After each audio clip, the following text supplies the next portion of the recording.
Hello and welcome to this week's episode of Empire Sports Talk. I'm your host, Roman Gennaro. And we're going to get right to our main topic today, which is NBA free agency, because it's the hot topic right now. But first, I want to run over a few things that have happened since my last episode a couple of weeks ago. A little less than 2 weeks ago, on July 3rd, we had the first ever Major League Baseball history, first ever Major League game at a military base. The Atlanta Braves and Miami Marlins played at Fort Bragg in North Carolina. They built a special field and they played a game there, and then that field was turned into recreational softball fields for the military. So it was a really special moment for the MLB and for military families and for really this country, because with the 4th of July celebrating the country's freedom, it was nice to kind of put two things that very much say America together. And it was a regular season game for the Marlins and the Braves. The Braves are in a rebuilding situation, and the Marlins are still fighting for the division in the National League East, but it didn't have that feel. It felt like a spring training game. It felt special. Nobody cared. Neither team really cared about winning or losing on this particular day. And that's what makes sports special. That's what makes baseball special, is when things like this happen. So it was a very special moment for Major League Baseball, for the military, and for this country. And also, we've seen our share of players retiring this year. Some of the greatest that we've seen: Peyton Manning, Marshawn Lynch, Calvin Johnson, and now Tim Duncan. Kobe Bryant is also on that list. But we've also lost a couple of legends recently. Tennessee Lady Volunteers coach Pat Summitt and the greatest of all time, Muhammad Ali, have passed away in the last few months, along with Mr. Hockey, Gordie Howe. So the changing of the guard is happening in sports right now, where we're kind of in a situation we don't know what's going on. We don't really know how to take it. But, sports is an everyday thing. It's going to change. The landscape is going to change. People are going to retire, and, the generations are going to come. But it's just a difficult time for us in sports right now. So for all those that have retired and or passed away, we love you and we thank you for all that you've done for the sports world. But anyway, today's topic, we're talking about NBA free agency, and I have a special guest with me today, actually, as he comes and joins me right here on the couch. He's a friend of the program, my friend Bruce Bradley. You've heard his voice before, but now you're seeing his face. Welcome to the program, Bruce. What's up, man? Glad to be here, and thanks for having me. I'm glad to have you back, man. It's something very special when you come to the show and get to talk NBA with us. So glad you're here. Glad to be here. But before we get to the NBA, what are your thoughts on the way the NBA has changed, and the way with the retirement of all the greats, and with Muhammad Ali and Pat Summitt and Gordie Howe passing away? That's a big change. It's crazy, man, and that's exactly what's been going on. It's been like a culture shift in the NBA that it seems like the fans have been acclimating to and reacting accordingly. But for some of us old souls, it's kind of hard to kind of see some of these transitions, like you said, with some of the legends retiring, and definitely, obviously, with what's going on in this free agency, it's just a whole different. It's real quick to say that it's really money driven, which it is, but I also feel that it is still very competitive, and players in their minds feel like they're making the right basketball decisions in these cases, even if that means leaving, a franchise they've been with for close to 10 years, So it's interesting, man, and you never know what's gonna happen. I can tell you that. I see you're just jumping right into our main topic here. It's hard not to. But we've before we get there, with Peyton Manning and all these big guys that we've grown up with from our generation, and now they're not there anymore. Right. And you can feel free to join us on the couch here, so our people can see you, because they don't want to be a ghost voice or anything. Yeah. But so I'm sure you have opinions on Kobe and Tim Duncan and Peyton Manning and all these, and Calvin Johnson, and now they're gone. I know. How do you deal with the changing of the guard there? That's crazy. Just kind of growing up and seeing these guys really kind of dominate each of their respective sports. You're just used to seeing their names, they have become the face of these franchises. So to see it's hard to accept the transition and realize that these games, they're young man sports, and it's inevitable. But you kind of they live through their accolades, just going back the titles, and these guys, the records, the countless records broken, even later on in their careers. What some of these guys have done, I mean, it won't be forgotten, So. Oh, I know for sure. I remember it was a scheduling conflict for the NBA. It was the Warriors' 73rd win and Kobe Bryant's last game was on at the same time. Oh my gosh, that's 60 points. And for me, there was no contest. I was watching Kobe's last game because you're only going to get one of those. Oh yeah, you're only going to get totally, Kobe Bryant is, regardless of how you feel, a few years ago, whether LeBron was better or Kobe was better or either one of them compares to MJ. Kobe Bryant changed this game. Changed the game. He came in '96, when it was Mike's world, right? But he was playing with Shaq and all this stuff, and suddenly he's gone from the NBA. I know. And Tim Duncan as well. He's only the second player in history to, I don't know if you knew this, to win championships in 3 decades. Yeah, I saw that stat. He won in '99. He won 3 of them in the 2000s, and then won again in 2014. Yeah, it's outstanding, and I think what's made it even harder is the fact that these guys in their old age are competitors, they're competing. I mean, this last year was the first time in his career that Tim Duncan was held scoreless in a regular season game and a playoff game, and those were the both first time. He's been 19 years, but. To your point that you were trying to get at earlier before I had to slow you down. Oh, yes. Our segue here.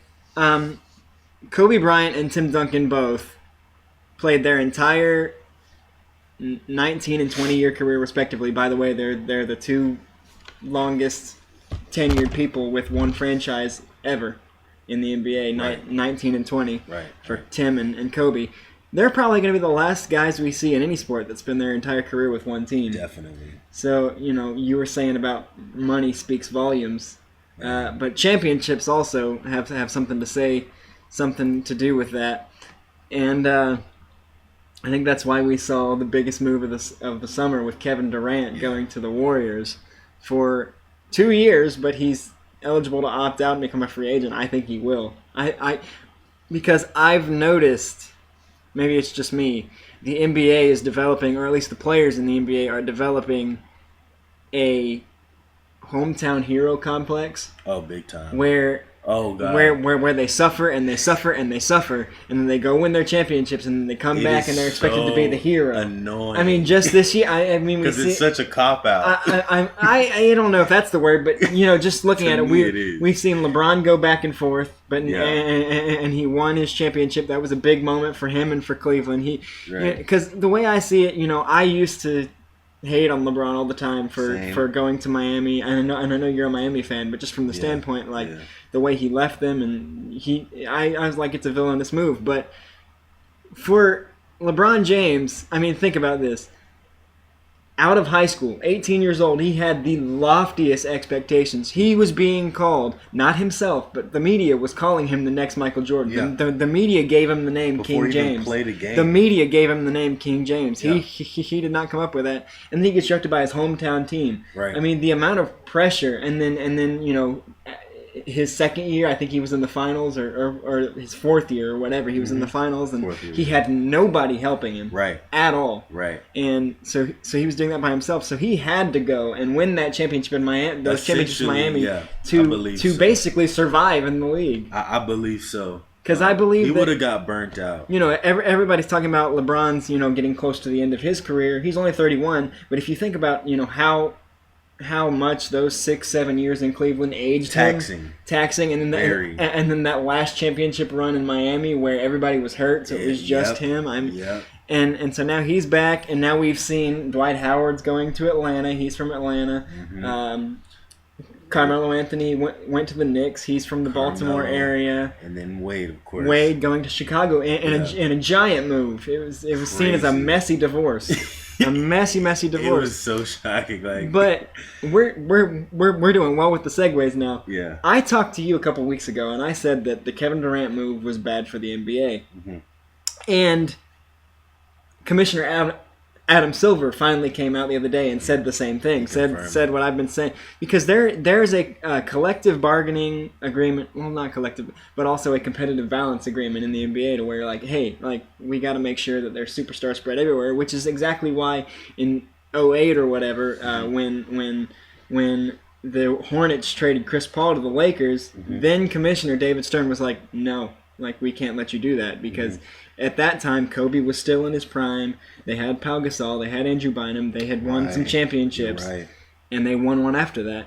And so, when I heard this was happening, I was like, there's no way they're going to let that happen. But now here comes Adam Silver. They let it happen, but now here comes Adam Silver saying something has to change, and I totally agree.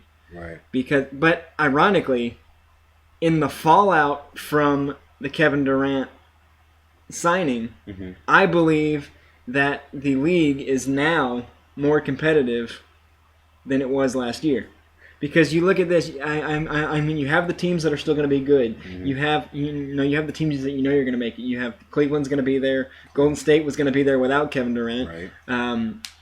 The Thunder are still going to be there. They're still going to be in the playoffs. The Spurs are going to be there because they got Pau Gasol. That was a big one. But then you look. But then other than that, who would you expect to do anything? But last year. And the Clippers are still there. The Celtics got a lot better with adding Al Horford. The Celtics got a lot better. The Hawks aren't really better, but they're right around the same area, because they lost Jeff Teague. That was big, but they have Dennis Schroeder, who was kind of like the heir apparent in that situation, and he's ready to embrace it. He basically got himself to the same level as Teague by the end of the thing. And then Horford left, but here comes Howard, and Howard is a true center, which Horford, you could argue, wasn't.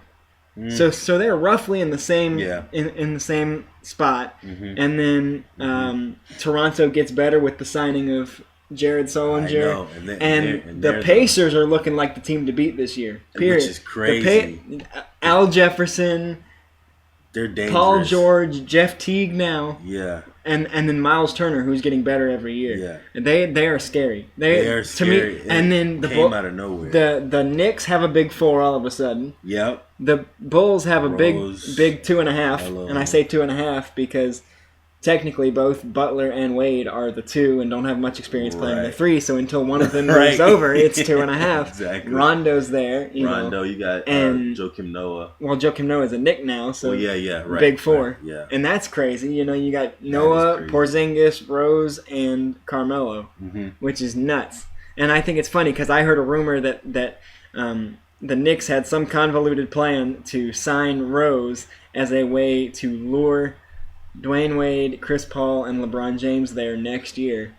It didn't make a lot of sense, but that was going to be their big plan, and all of a sudden they have the big 4 already.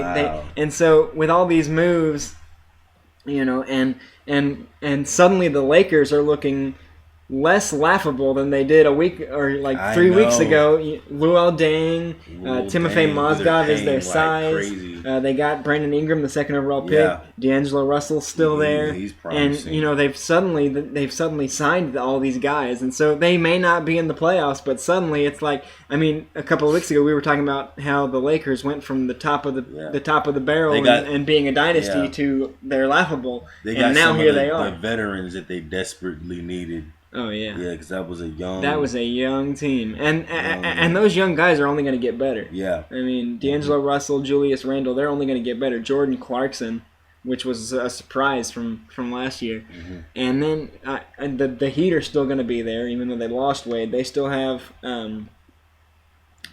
Whiteside and Winslow, who's the future of that team. Yes, they still have Haslam. They still have all these guys. Yeah, and so I think the NBA is in a better situation this year than it was last year. They are, despite all the craziness. I think the teams reacted the way they should have, and they got active in this free agency. And as far as the Warriors are concerned, we're kind of already seeing. I mean, there was a question of, are they going to mesh or are they going to fall apart? We're kind of already seeing that they're weakening a little bit. Because days after Draymond Green gets arrested for getting into an argument with a fan or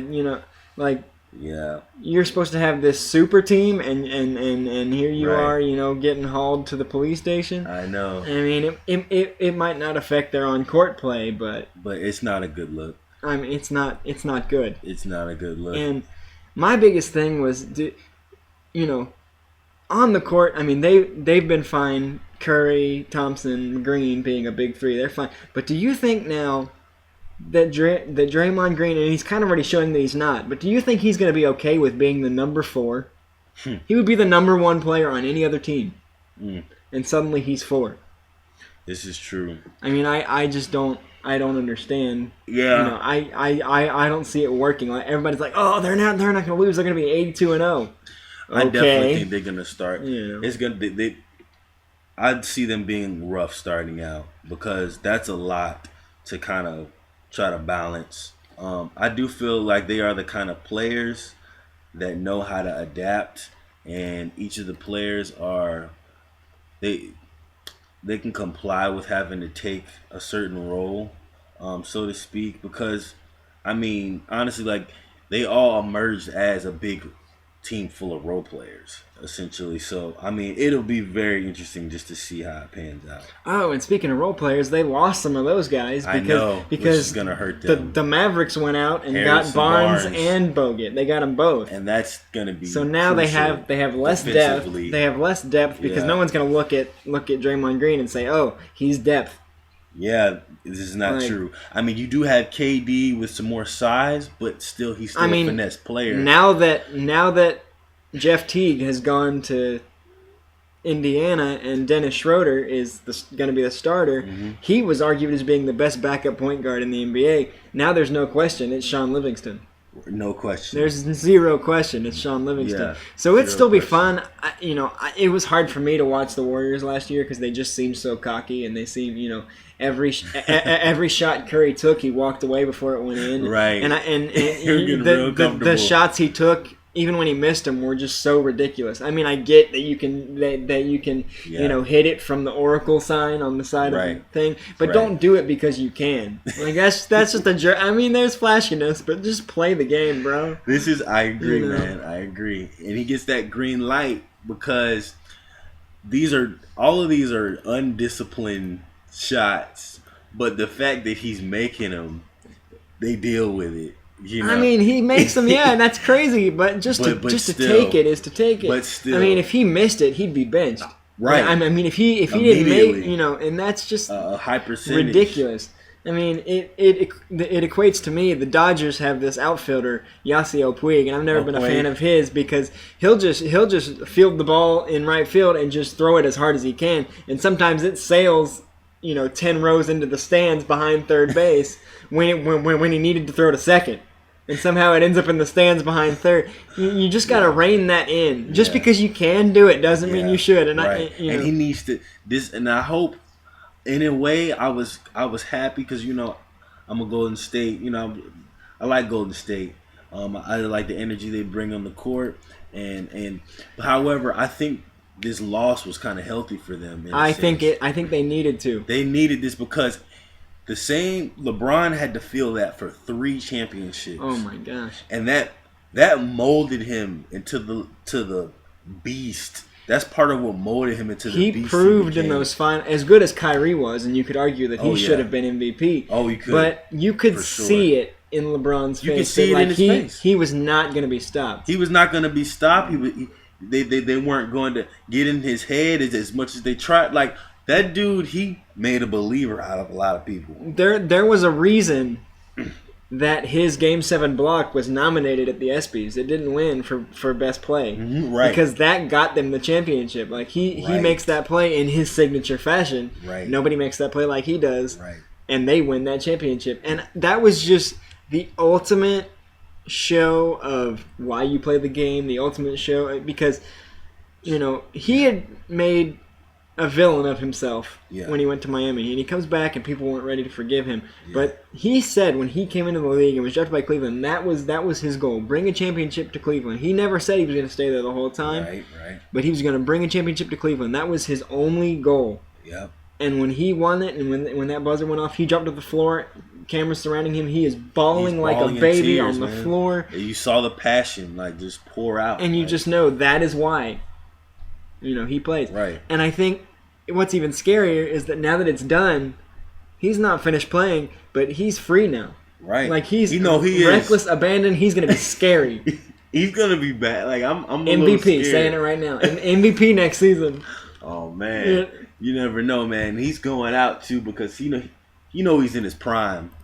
There's no doubt about it. He's in the prime of his career. I wouldn't say prime. He's 31. He's got more of it behind him than he does in front of him. I would say he's getting close to the end of his prime. I feel like he's still. I think he's got 6 years left in the league. I would say that he'd be 37. I would say he got 6 years, depending on how his body holds up, because he took some beatings. He took some serious beatings. I think we're gonna start to see maybe even this season a little bit. Maybe him slow his game or alter his game a little bit to start preserving himself. But I do feel he's coming to the edge. The way he's able to move, it's ridiculous. The way he's able the block that got nominated for the ESPYs, how he's able to come out of nowhere with that size and at he's the biggest man. He's 6'8", 240, 50 pounds? 240 pounds, 240 6'8". He used to be 260 until that's just a man. Before he got on that meat and veggies diet. Yeah. And, what we saw in those finals, not even in Game 7, but in the 5, 6, 7, when they were down 3-1, what we saw, that was LeBron. Yeah, that was LeBron. We've kind of lost LeBron a little bit, in the shuffle with Miami, in the shuffle with Kyrie and Kevin Love.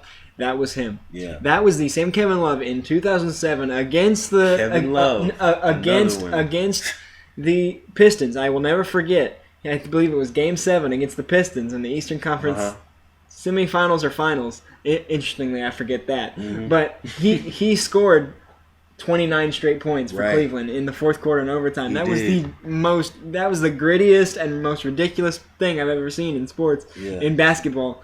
And that was him. That was him. The true Kevin Love. He's a hard-nosed, can be a back-to-the-basket, versatile he's ball such player. A good player. And everybody had counted him out because he was playing along the lines of, a player that wasn't expected to do what he did, but when it counted, I'll tell you this right now. Kevin Love in Minnesota was an all-star. He was all-star. Rebound. Without a doubt. If he were to leave Cleveland, I'm not saying this happened. If he were to leave Cleveland, because he had nobody around him in Minnesota. If he were to leave Cleveland and go back to Minnesota now, sign with Minnesota again with who is there, You think? The easy playoffs. Yeah, easy for sure. With what's his name? Rubio has suddenly matured into quite a player. Rubio and the Canada boy. Wiggins is there. Yeah. Karl Anthony Towns, Rookie of the Year, he is there. They got enough tools, especially in the East. Like they got enough. They got enough tools. I mean, going into this year without Kevin Love at the beginning of the year, it was kind of a wishful thinking. But I said that you know they if they played they could do it, like they could kind of compete for a spot. Mm-hmm. So if he were to go back now, he's got but he's not gonna. Yeah. And everybody's like, oh, and Cleveland fans are like, oh, well, LeBron left us and all this stuff. If LeBron had not left, they would not have won that championship, because you think about it. LeBron leaves, they become the worst team in the league. They get the first pick. They pick Kyrie Irving. Yeah.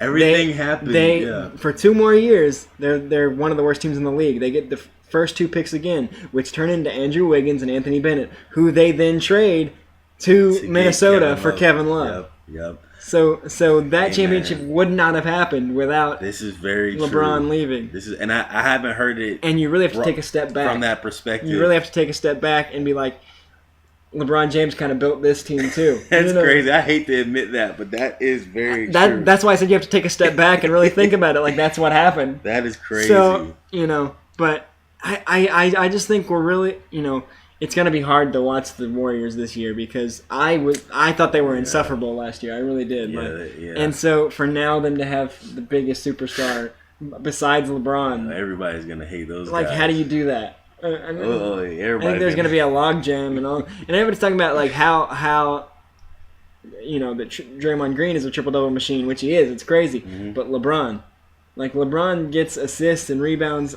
all over the place. Nobody talks about it. It was in the finals. Was it in the finals where he got the top in every single The only thing, he was tied for first in rebounds with Tristan Thompson. Everything else was just him. That's ridiculous. And also, did you see this? Going into Game 7, it was the first time ever that both teams had scored the exact same amount of points. They had both scored 610 points going into Game 7. What? Talk about a series that's evenly matched. God. And so, I'm never in favor of a guy, like if the Cavs had lost, I'm never in favor for a guy on a losing team getting MVP. But that was the one time that you would have said, like, I had to give it to him. If Cleveland loses, Golden State LeBron's won. MVP, because he really Steph Curry did not play well. No. Draymond Green missed the game, and all these things. And we talk about how good Curry is, and he's good. But the last 2 finals, he's stunk. Yeah. He's not clutch. Yeah. Which we want to think he is because of how good his shooting is, but he's not clutch. He has not gained that killer instinct that a person to his caliber is supposed to have yet. And I think this loss in the championship was good for him. It's gonna be a long summer for him. Giving him some time to mature in his game mentally. They need to take a step back. They need to take a step back. They need to kind of reevaluate what got them that first championship, what got them to that point, and how they're actually going to perform when it counts at the end of the day. As cliche as it was, the 73.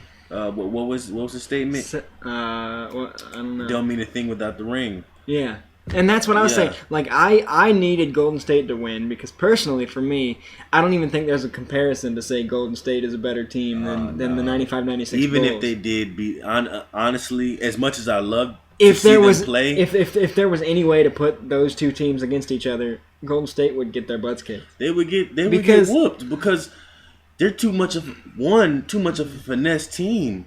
Well, here's the thing: the league is too finesse now. The league in and of itself. If you look back then, Michael Jordan was getting bumped. Michael Jordan and the entire team, the entire league was bumping each other around like everybody bumps LeBron around. Yeah.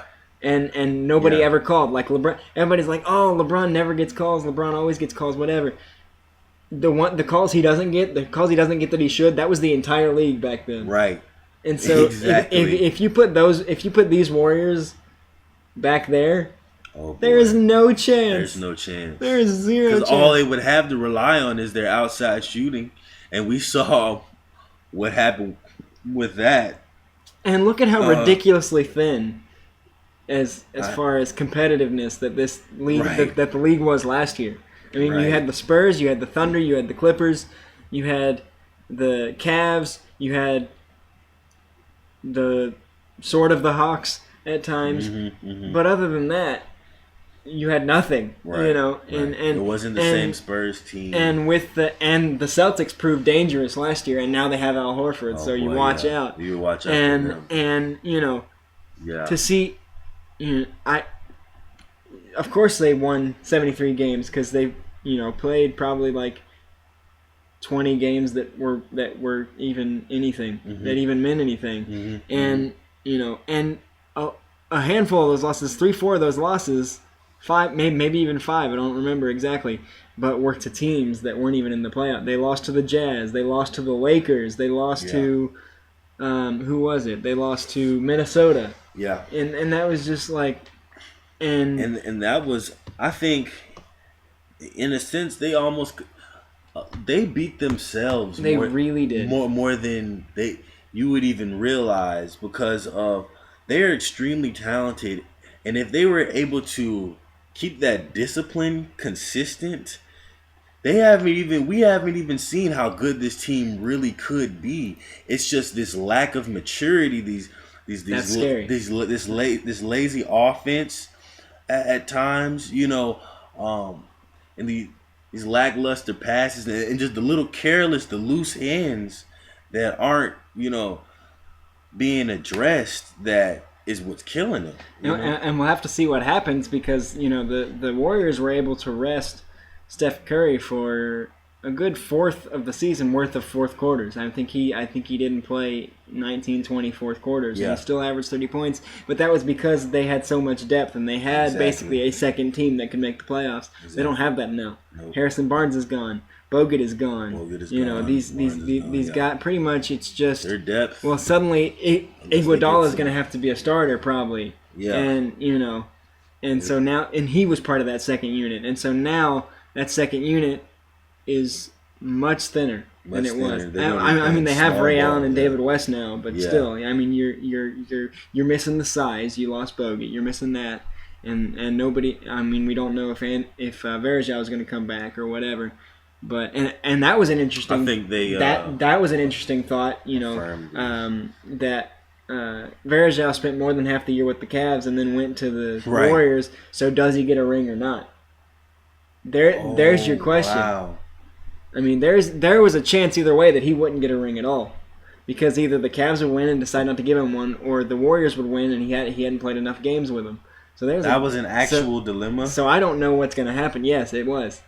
You I don't know kidding what's me? going to happen. That is crazy. But real quick, and what Russell Westbrook has already said, he's not going to sign an extension with the Thunder. Oh, yeah. And the biggest You thing, know what that's about. the biggest thing is he's going to go to the Lakers because he played college basketball in Los Angeles. Yeah, if he does that, I mean, if we're already talking about the pieces that LA has added this year, maybe not playoffs now, but next year, if they get Russ, oh boy, watch out, the Lakers are coming back. Their franchise is But back. real quick, we're running low on time, but I got a couple of questions. Based on what we're looking at within the league, with the way it's played out and the way it's set up now, can you say over under that the Thunder, or not the Thunder, the Warriors match their 73 wins? I'm not gonna say all things considered. All things considered, competitiveness with who they've lost, who they've picked up, Kevin Durant, over under 73.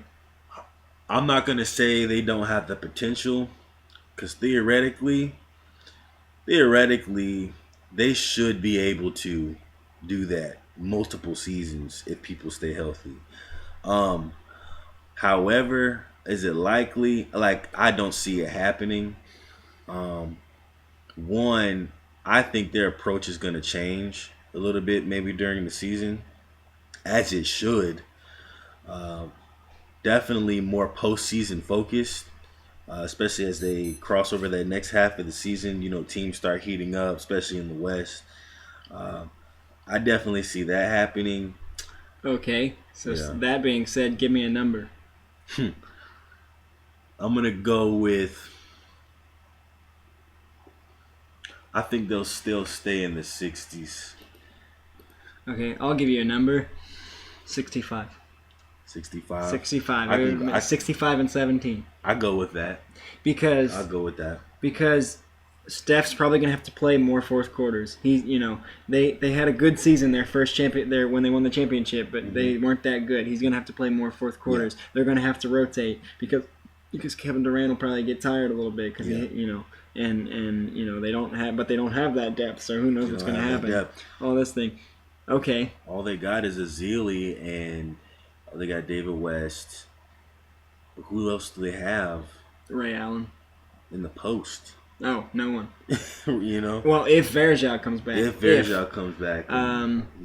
Okay. Yeah. So we both picked under. All right. Yeah.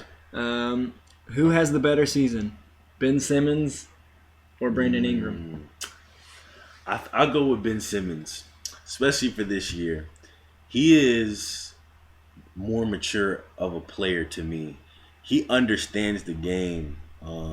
I would say out of anybody who was drafted, his level of understanding for the game trumps all the draft picks. And I feel like he's going to contribute to his team. He's going to make more of a difference in the league this first year. I can't speak to what will happen because I feel like Brandon Ingram has the potential to be a very great player. As he grows, as the league matures him, he's got a lot of raw talent to me.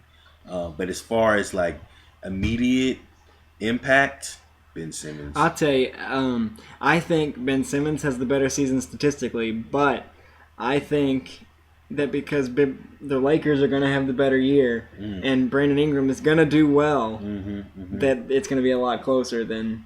I see.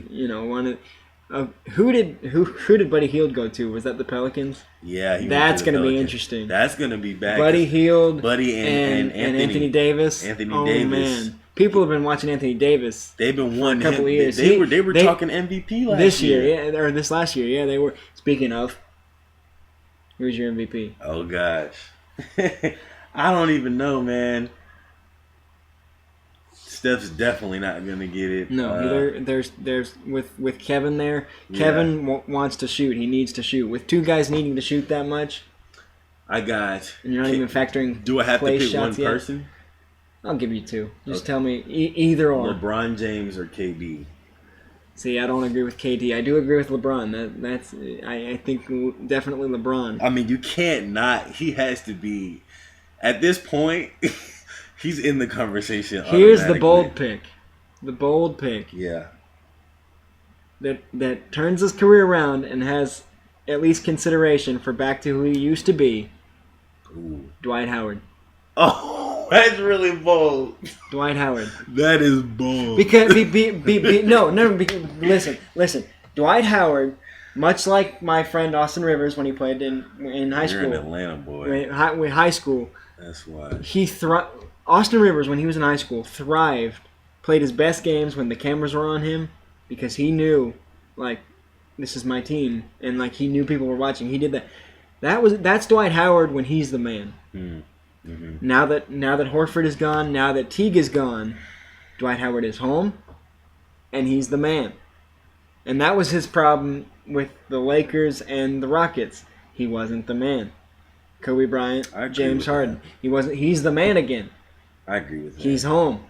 I'm not saying he'll win MVP, but I'm saying he'll get a lot closer to the Dwight Howard we remember in Orlando. I agree. I do feel he's gonna play better, but he's aged. Not saying athletically he still can be superior, but the league, I feel like the league has kind of outgrown him in a way. That's because the league's getting away from the idea of the true center. Big time. Which is a shame. It is a shame. Because you're getting away from Hakeem Olajuwon. It is a shame. Shaquille O'Neal, the history of the league. They may not even be able to know how to use him They've already said that he's changing his game. You know, he would have to. And he's ready to. They've already said that they've worked out with him. Okay, final question. Do we see a finals three-peat? 3 straight years. That is not far out. Like, I think that's very likely. Because if the Warriors stay healthy, it would literally defeat the whole purpose of KD even coming if they didn't make it to the finals. Do you think he stays after next year? Depends on the performance. I think he's going to stay. If they win, no chance, in my opinion. If they win the championship, he leaves. He either goes back to Oklahoma City or goes to Washington. If who wins? If Golden State wins the championship this year. You think so? He either goes back to Oklahoma City, the hero, and then convinces Russ to stay. And with Oladipo there, they win a championship again. Or he goes home, like everybody else is doing, plays for Washington.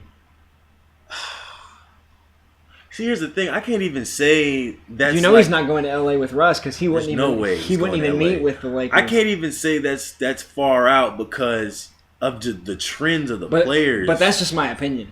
I mean, he could finish his career with the. But he has taken him. I would hope so. Just stay somewhere. Colin Cowherd said it best to me. He said, with KD going, and this is bold, but that's Colin Cowherd for you. With KD going to the Warriors and Steph being there, they have both taken themselves out of consideration for top 15 all time. What? I totally agree. You serious? Colin Cowherd. That's pretty. Colin Cowherd is like my guy. Oh man. And I don't agree with everything he says because he loves the Patriots and I don't. Yeah. But I think that's true. I mean, it's hard to argue top 15 if you had to team up, if you had to do it to win your championship. Talking about top 15 if you couldn't do it yourself. I mean, top 15 of all time is pretty tough. I mean, if LeBron had stayed in Miami and done that, you could argue that he would, just because you can't argue that talent that large, talent that looming. And another thing that Cowherd said that was huge to me was that everybody's comparing LeBron, real quick, everybody's comparing LeBron to Michael Jordan when we should be comparing LeBron to Magic Johnson. No, to Scottie Pippen. He's much more of a facilitator. He's much more of a Scottie as far as his facilitating, as far as his overall. He gets triple doubles. He does. Michael scored 55. LeBron James's career high is 52. Right. No, this is true. He's a facilitator, by all, definitely. But so I think, and we'll end on this. I think that it will be the Warriors because the Spurs, have replaced, if you can, which you can't, Tim Duncan with Pau Gasol. Right. Very true. But so I think the Warriors will get back, but the Cavs are losing some depth. So unless they lost Dellavedova with the Bucks, watch out for that. I know. Dellavedova with Greg Monroe and Jabari Parker. Yeah. So watch out for that. But they lost Dellavedova. They lost Mozgov. So there goes their size. Varejão's not there, so it's really back down to Tristan Thompson again, and that was bad for them the first year. Yeah. So unless they shore that up, Warriors Pacers. Ooh. The Pacers are a dangerous team, dude. Paul George is healthy. Al Jefferson is as close to a Tim Duncan as far as productivity as you can say.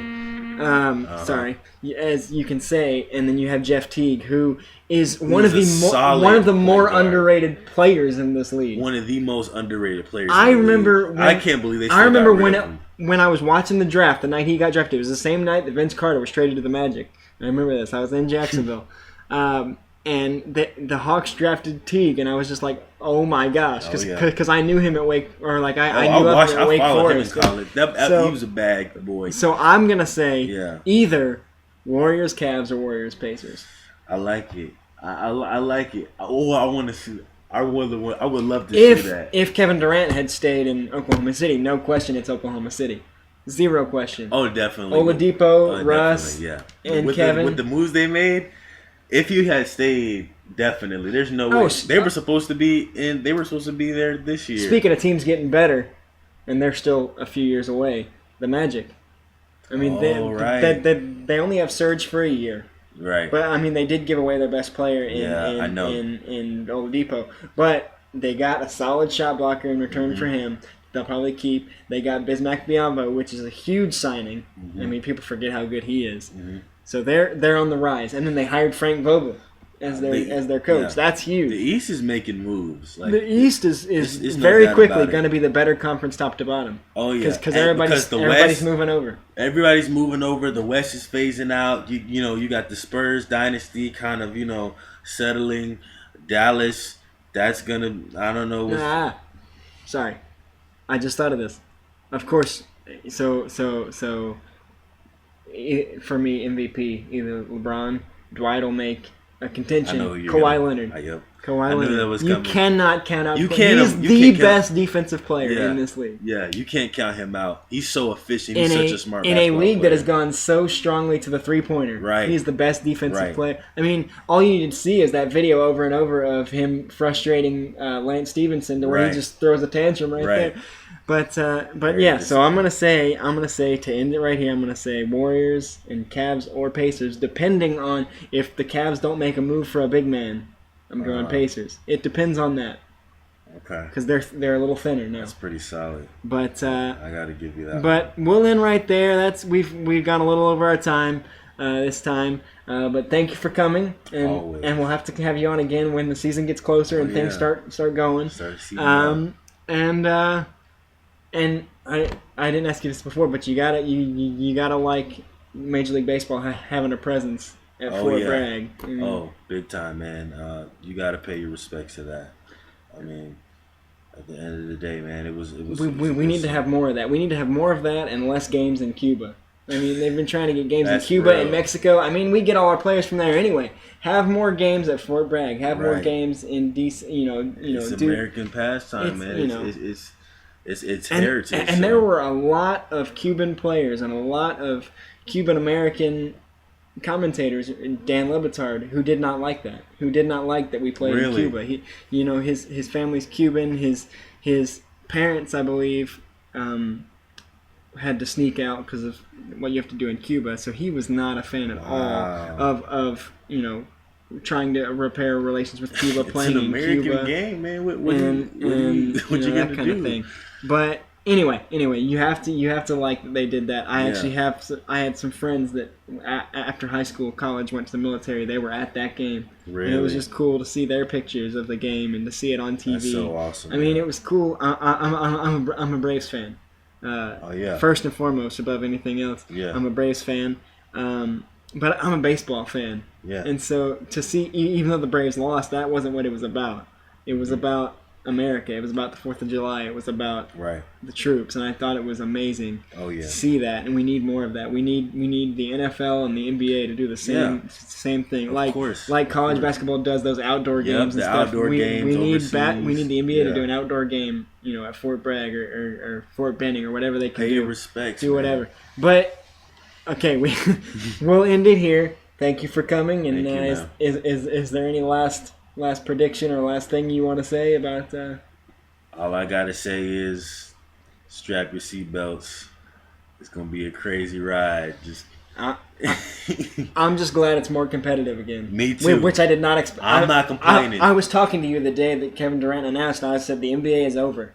Right. And then a week later, everything is different. Everything is different. It's gonna be fun so to see what goes down. I'm excited. Yeah. I haven't been this excited for the NBA in a while. Yeah. Because with the Warriors, and you can't hate the Warriors though, because with the exception of Kevin Durant, they were all drafted, every single one of them. Yeah, man. So, but we'll have to see. With the first game, November, October.